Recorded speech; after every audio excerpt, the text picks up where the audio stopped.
got this email, rad@radradio.com, no name on it. Hey, person. Talking about opening up, going out, getting businesses back open. She says, one of my friends is just like what you're talking about. She says it's too soon to do anything.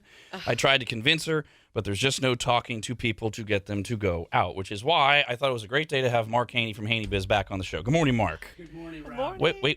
Wait, why am I not hearing him? Hold. We must hear him. I've got everything pressed up. Button. Brandon, I got nothing. Restart. We have to unplug the whole studio and plug it back in. Oh, yeah, you can hear me from your yeah. You know, in the background there. Brandon's unplugging a button there and a button there. Test. All these things are the same. This is very odd.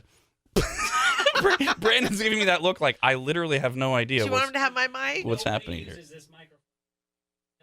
Oh, no one uses. Guest here. And then we have to sanitize it after. Right, yeah. So, Maybe hit it. very strange. Right? Sometimes when you hit things. Do you want him to have my mic? Well, then we get into the cross-contamination issues. Oh, shoot. That's So right. as much as that would be our usual solution, we have a temporary microphone that we can bring. So while Brandon does this and gets everything set up, we'll figure this out. Mark Haney from Haney Biz was on before, and also I was on his podcast recently. That was so good. Mark is, as you'll be reminded if you didn't hear him before, exceptionally and pretty sickeningly positive. I know. I love it. It's infectious. But involved with a bunch of local businesses, very successful himself as well. And so I thought on the day when we started talking about reopening throughout Northern California, Northern Nevada, on different levels, it'd be good to have somebody who has guided and has been part of and has started a whole bunch of business himself to talk about all of the challenges that go along with making employees and customers feel comfortable. Whether you're frustrated with people that don't feel comfortable or not, the point is businesses need bodies and solutions. And that's opening up without customers isn't opening up. Nope. In fact, that can make things a little bit worse. If you open up and nobody shows up, now you're paying employees and you're turning on the utilities, and now you're still worse. You're worse off. You're hemorrhaging money. So, do we think we have everything set here, Brando? And where's he coming through? Is he coming through now on your pot? Yes. Oh, it's working. Yay! How you doing? All right. Hey, Mark, good to see you. Love it. Great to be here. Thanks, Rob. Thank you, Don. So, Mark, when we hear an email like this from a listener of ours who's got a friend that says it's just too soon, and this seems to be the predominant opinion, not just in survey after survey, but in these states that have opened up.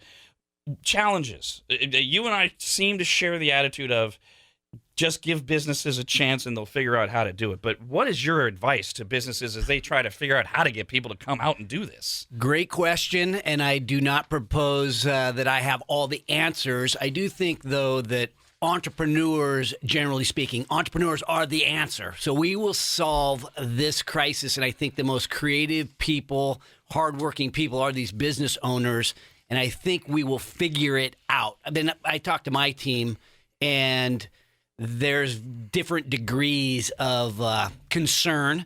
Customers have different degrees of concern, and I think we have to be listening because I think we need to project confidence. How would you balance? This is something we talk about on the show a lot. How do you balance? There's the concerns over sanitation and distancing, and do you wear a mask? Do you not wear a mask? And then there's the concern, granted, smaller number of people, but also the number of people who are more likely to get out quicker of don't make the shopping or the going out experience so awful that I don't want to go out. Those two things are highly conflicted. And I honestly, I don't have any of the answers either, because I'm quite happy to not be in the customer service business right now because I don't know how you do that. I think one of the things that we think about as leaders is that we have to communicate. So I think if you can provide a sense of calm and communicate what the plan is, what the safety measures you're taking are, that can be helpful in putting people at ease, because the last thing you want is people coming in and being nervous.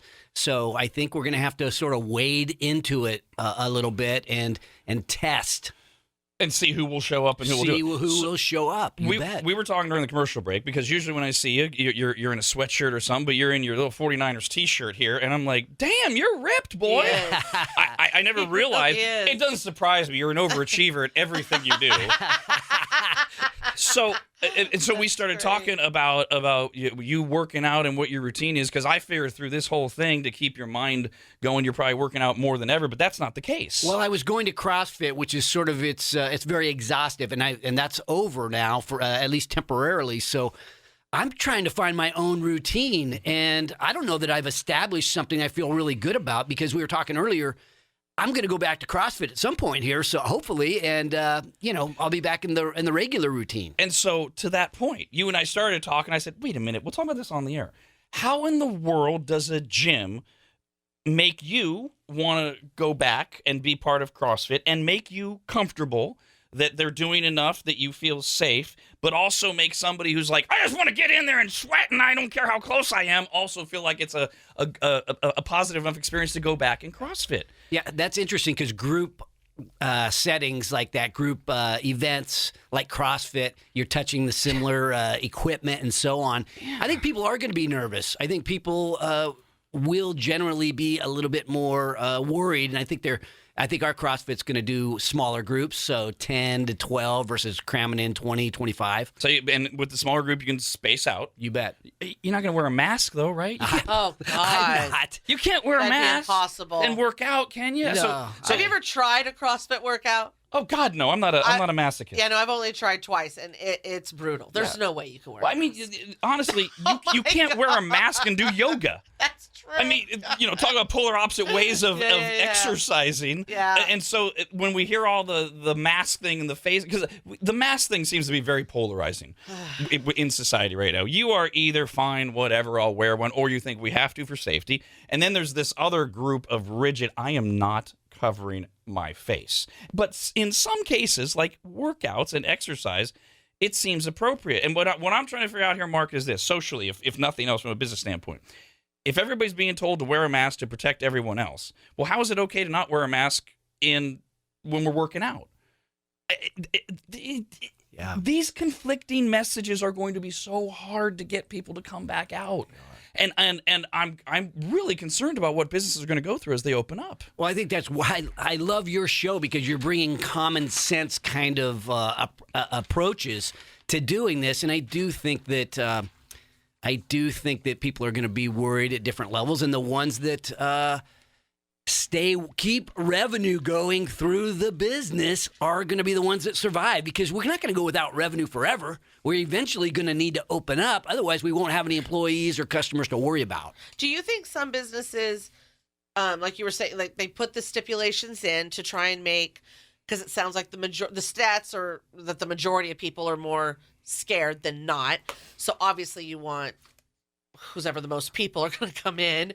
But how long do you think if they don't come in? Because even the people that are scared, it seems like even when you put stipulations in, they still don't want to go out. Like, how long do you think a business will wait till they soften it up a little bit to just test out, well, how many of those that just want to be out are actually going to come in, and is it going to be enough to keep me in business until the scaredy cats come along? I've actually seen some of this already. A lot of people talk about food service or bars and things like that.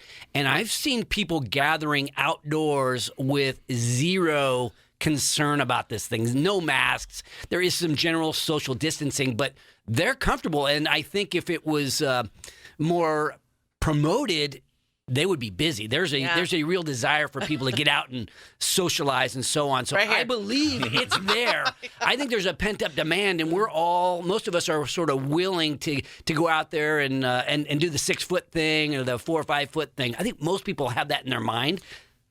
That's where we're at. So we have a theory on the show that if those of us that are kind of aggressively pent up and ready to go out, and yes, follow enough rules that it's not so uncomfortable like working out in a mask. But fine, I got to stay 6 feet away from you. Okay. That if enough of us were allowed to do that and given the option to do that, that would create a cascading effect that would make at least a portion of those that are really concerned feel like, oh, okay, they're doing it and they're alive and so I can do it too. You buy that theory? Yes, I do. And then I think you're alluding to also there's somewhere in this percentage there is this group of people that are pent up that are already not practicing the rules. They're hugging each other. They're we all know those people. Right? Yeah. I mean, that's happening as well. By the way, the idea too of you brought up employees. They need to feel safe as well. There's a theory out there. We don't like to engage in conspiracy theories on the show much because most of them are crap, but one of the theories that holds water with a lot of people is that and I'm sure you saw today, record high unemployment since the Great Depression, 14.7%. One of the things that people are concerned about is if you combine, I'm not sure I feel safe going back to work, with, hey, I'm getting $2,400 a month from the federal government through the end of July, and that's even more than I was making, in addition to my state unemployment benefits. Why should I go back? Do you buy that as an element of concern for part of the working population of the whole country, that there's an element of I'm going to sit here and take money for a few months. I don't feel safe. Absolutely, that exists. No, my teammates have not shown. I have no inkling of any of my teammates feeling that way. It's not the kind of team that you have built here or that I built with either. But that exists, and I think it might exist more in larger companies where the owner's not on site, that kind of thing. In these bigger companies, I think that's. They're already wrestling with that if you're talking about Amazon or some of these other large companies. Do you think, as you talk about the bigger companies, do you think that there's another theory that's out there, this teleworking, telecommuting is here to stay in mass? Not everywhere, but that you're going to have a lot more companies having a lot more people work from home or telecommute. 100%. I agree with that. This will never change. We are going to work from home in big quantities. The technology is developing very quickly to allow us to make it easier for us to do that. We've got big companies like Intuit, where they're the makers of QuickBooks and TurboTax. I believe they're all working remotely permanently now. So we're seeing a massive shift in the workforce and where we're going to do our work from. Talking to Mark Haney from HaneyBiz.com. You can call us at 888-989-9811. Got some of your email questions coming up as well. As a business guy, what you just described, is that a good thing? I think it's going to drive a lot of efficiencies. So I think it might make the job less fun. I mean, there's a certain camaraderie with who you work with, and it might be tougher to get that anymore. So the unity that comes from teamwork, I think it's so much easier to promote or develop if you have some face-to-face time. Well, and you in particular, and there's a lot of you that are like this, and this is not meant as a pejorative, you're very much a rah-rah guy, and you are very motivating when we're in front of you. So what do you do? Do you like force, like once a week, everybody does come in type meetings, or how do you get around that? What we're doing today, so we have about 100 employees in different operating companies, but we have this, in Haney Biz, there's probably about 17 of us. We're sort of like the management team of some of the other companies. And we have a weekly Zoom call. Mm-hmm. And so there's 3 or 4 of us that are at the office because somebody's holding down the fort at some level. And everybody else is calling in from their house or video conferencing in from the house. But it's communicating, and we're still doing some of the same things we did before, sharing the win stories, talking about how to achieve the goals, and the mission will not change. These kinds of things are needed probably more now than ever. We have to continue to communicate sort of the basics of our business, and that we're not changing why we're doing what we're doing. And you don't feel like you're losing that personal connection because through the Zoom calls, that you're not in the same room kind of thing? I think we are at some level. I think it's inevitable. We do ours at the end of the day, so it's not uncommon for it to click over at 5 o'clock and somebody will crack open something cold to drink, and it loosens it up. So they're more informal, right? They're, instead of going into the conference room and doing it that way, you're doing it in a very loose manner, and so I think in some ways you're able to sort of have some fun with it. I feel, gosh, I don't. It seems like it's been 2 months that my husband's been working from home, and he's a social guy, but he never thought he was as social as he thought he was at work because he misses his team so much. And obviously they do the video conferencing and they're on conference calls every day. But it's just, and they'll the same thing if it's towards the end of the day. I see him go out there with his whiskey. I'm like, okay, well. Yes. But he's all, I never, till this happened, I never thought I was that social that I would miss them all so much, that there is something lost. Everything that you're talking about, I've heard him say. Mm-hmm. Yeah, you're still working together, you still see each other, but there's just a little bit that's lost of being together, in the same building. I think there's some people that come out of their shell a little more online. You're protected in some way. So I think you get some of that other opposite. The less outgoing people really can come out of their shell. Maybe they're not as fearful or not as concerned about that. So maybe it somehow cancels each other out. I think at some level it does. Do you bog yourself down in the stages thing, in the various differences between what California's doing, what Nevada's doing, what Texas is doing? Okay, so stage 2.5 with California. Do you even go there? Yeah. And does it bug you? Are you like, God, do this slower or quicker, or where are you with it? I keep an awareness, and I think my approach, it might not be that dissimilar from a lot of entrepreneurs, is like I try to focus on what I can control, and it's the only way I can stay healthy, because if I was to just armchair quarterback continuously, I think it would drive me nuts. And so for me, it's like, what can I control? And I can control these small things, and it's hard enough for me to do my stuff correctly versus sit back and point fingers at other people and right. stuff. And it doesn't change anything, right? If your job in the morning was figure out a way to navigate today, that job is the same whether you spend an hour bitching and moaning about the health officials or the governors or whoever you're upset about. And I think part of that's a personality trait. Some of us are sort of built that way, focus maybe smaller, maybe dream big, but have this small focus.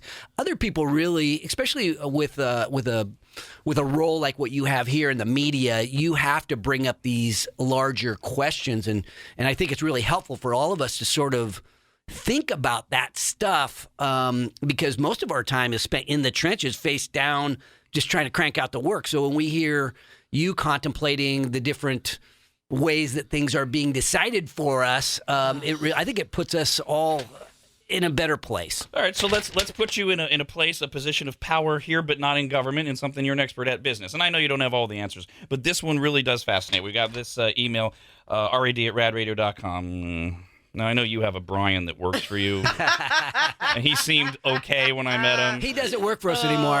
Once I found out that... Good. Glad to hear that. This guy says, I'm out at the airport. We're dying. We support the airlines with additional local transportation. We're down 95+%. Everyone we're servicing exclusively, local customers. The problem was if air travel doesn't pick up, I don't know how we survive, even with the real possibility of filing for bankruptcy soon. The air industry, whether we get into hospitality en masse, we've talked a lot on the show about people feeling safe on planes. Plus, you got to have somewhere to go and something to do. This, to me, seems like a nuclear bomb waiting to happen, and I don't have a good solution. Do you have an idea? Yeah, from an economic standpoint, we need travel. It's part of the economy. It's a big piece of it, and so I think the faster that travel comes back, the better chance we have of avoiding something that looks worse than the Great Depression. Yeah, and that's another sad area. You would fly, Rob. I would fly. Brandon would fly. I know so many people that would fly if we could just go fly, right? But it's like you got to wear the mask the whole time. It's like they're excluding a portion of people, but there's not enough of us. And then there's right? also there's the other question: where are we going to fly and what are we going to do, other than visiting family and things like that? And then hotels and all of their challenges. Because you're right. I mean, I don't think people until now have thought a lot about how big a part of the economy travel is and the ability to travel. And so I know you're inherently positive, but I love it. But so what is your guess this summer? Do people get back on planes, whatever the rules are? Or is it Trump's version of, as you use the phrase, pent-up demand, and you're gonna see people traveling and going on summer vacations, and I mean traditional planes, hotels, or is it more like? I think the latter. I think it's going to come back a little bit slower. I think that people are just going to take a little bit of time. People are going to get in their car and go for the Sunday drive. They're going to probably vacation more regionally via their vehicle, and especially with the roads aren't as crowded right now. So I think generally people are going to start off driving a little bit. So I think places like Vegas, these destination places where you sort of need to drive to them it's going to take a little bit of time to come back. But one of our businesses, we sell into casinos. We sell surveillance cameras and stuff like that into casinos, and so the MGM, the Wynn, they are still spending a little bit of money gearing up for coming back. But a lot of it's in the testing, how people are going to re-enter the buildings. That's a big piece. Thermal imaging cameras and things like that. We've been talking about that. I think it was the Venetian release, basically their working plan. And one of the things they're talking about is everybody that walks through their door, one of your things will take everybody's temperature.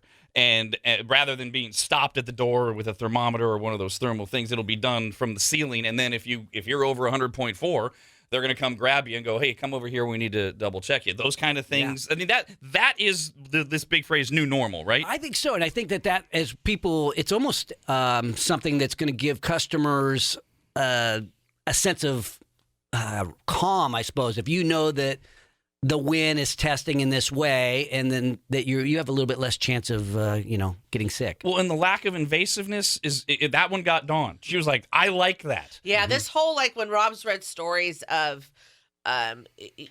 you just go into a store and some random person I don't know is going to take my temperature. It just does something to me. I'm like, I don't think so. I just don't. But that's not invasive at all for me just to walk inside somewhere. I don't even know what's happening. I don't know about it. They could have been doing that before for all I know, right? I think so. I'm fine with it. Whatever. Who cares? I think casinos, these larger casinos, we talked about Disneyland, and these are sort of the benchmarks that's going to give the rest of us confidence, and so we'll see some of their best practices, and sort of it'll trickle down to small business at some level. So those big places, a lot of them are going to have to wait for us to even see. Like Disneyland, I don't know what but Disney World, we're hearing maybe weeks from now opening at 25%, 50% capacity. Well, China opened up today. So Disneyland in China. Disneyland, China opened up at 30% capacity today. And I think that'll be a good bellwether for us. And they sold out. It sold out in 3 minutes. I was just going to say they probably sold out. It. And and I think within an hour, the week's worth of tickets were sold out. I think people are saying, I can go to Disneyland and not have to wait in line. See, now there's two interesting things there. First of all, one of the things we always talk about is if it's 20 or 30% of us that are aggressively ready to get out, that's still a lot of people. Yeah. That's 60 million Americans. And the other thing you point out is if it's a place like Disneyland, that does add a few more million people going, well, if it's Disneyland, I'm going to go. Especially, like you say, it's not as crowded. Now, it might be, we were joking yesterday, I think it might be the same amount of time to visit. You go, and it might take you all day because you're socially distancing in line, and it's every other ride or every other chair on the ride. But I think there's an element, and I think you're kind of presenting it. There's an element of we are going to just have to shrug our shoulders and go, this is it. If you want to go out, this is what it's like. You bet. And as long as it's not too invasive, well, at least you're having fun. I think we'll be there this time next year. We'll be in that new normal. Well, people are saying when. I think it's going to take some time. I think most people are thinking that 2021 is going to be a tough year as well. We'll be coming back, but it's still going to be high unemployment, and maybe 2022 is really what we can expect to be more of a thriving type economy. And 2020 is just canceled. It's just over. I think so at some level. Not for every business, obviously. No. Some are thriving right now, but I think for a lot of people who've kind of mailed it in, if you're in hospitality or casino or something like that. I think something like Disneyland, when people that are kind of on the edge, they're not like the super scaredy cats, but they're just a little nervous. I think something like that would excite them. Oh, it's sold out. People are going. Oh, okay. Maybe I do want to go out. All right, that could win them over. We're going to take a quick break. I want to come back, and I want to test your positivity on one study that came out yesterday that was jaw-droppingly negative, so we'll see how you react to that. I want to talk about sports, since you're a big sports guy, and what that's going to look like. And we got some emails here for some people who have questions as well. Mark Haney from Haney Business with us. We'll be right back.